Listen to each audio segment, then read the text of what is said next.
En novembre 2024, à l'ECMA, on découvrait la nouvelle KTM 390 Adventure R avec ses protège-mains d'origine, plus cosmétiques que solides. En effet, depuis sa sortie effective, on ne cesse de voir des leviers cassés. Aujourd'hui, en janvier 2026, pour une solution plus rigide, on attend toujours KTM avec son kit dédié non disponible ou les fournisseurs d'accessoires. Et sur les réseaux, certains d'entre nous ont déjà monté des Sycra, Acerbis, Tusk ou encore JFG Racing, entre autres. Barbuster promet un modèle dédié pour la moto depuis des mois, mais j'ai trouvé le modèle Universal Kit qui s'installe facilement sur la moto. Les protège-mains Barbuster offrent une très bonne protection pour nos sorties off-road. Et me voilà livré en direct de chez Mecastore.fr, merci Arnaud. J'ai commandé les coques couleur orange KTM, les protections des barres et bien sûr l'Universal Kit. Je vous fournirai les références en fin de vidéo. L'Universal Kit en lui-même contient un sachet avec toutes les vis et colliers et les barres en aluminium.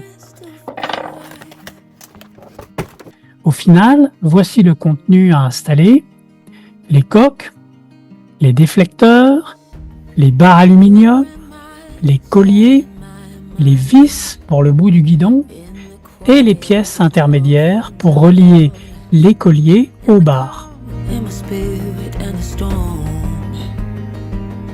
On va commencer d'abord par démonter les protège-mains d'origine. D'une part, le collier autour du guidon et d'autre part, la vis du bout du guidon. On voit que tout ça, c'est très léger, une simple chute sur les cailloux et c'est la casse assurée.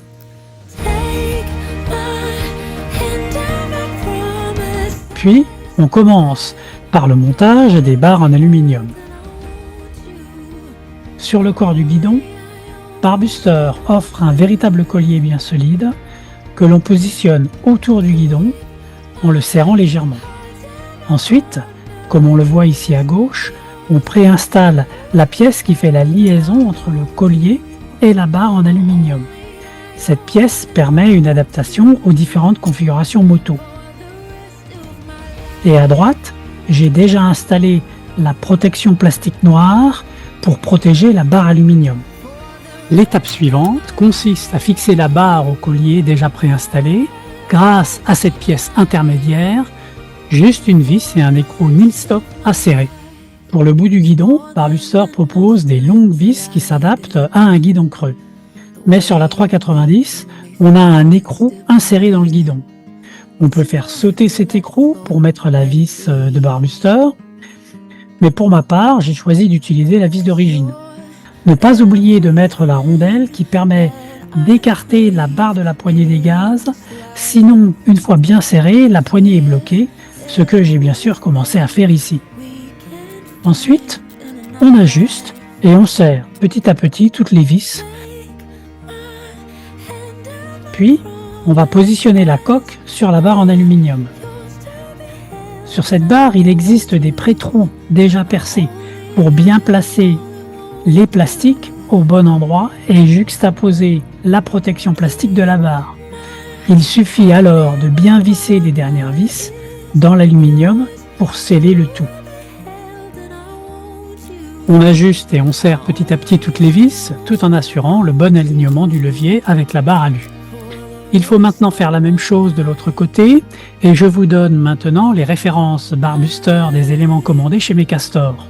Les coques orange VPS aux couleurs KTM avec les déflecteurs, les protections barre alu en plastique noir et le kit Universal To Fit Tapered Handlebar qui est compatible avec les coques Jet, VPS, Storm ou encore Carbone.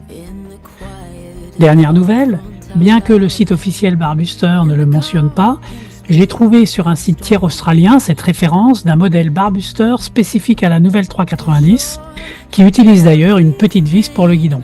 Certainement un nouveau produit à venir pour cette nouvelle année. À vous de faire le choix. Au final, on vérifie que le protège-main ne touche ni la bulle ni la tour, ce qui est le cas des deux côtés. Et voilà, le tour est joué. C'est tout pour aujourd'hui. Bonne année 2026, bon ride et à bientôt sur la chaîne ou dans la vraie vie.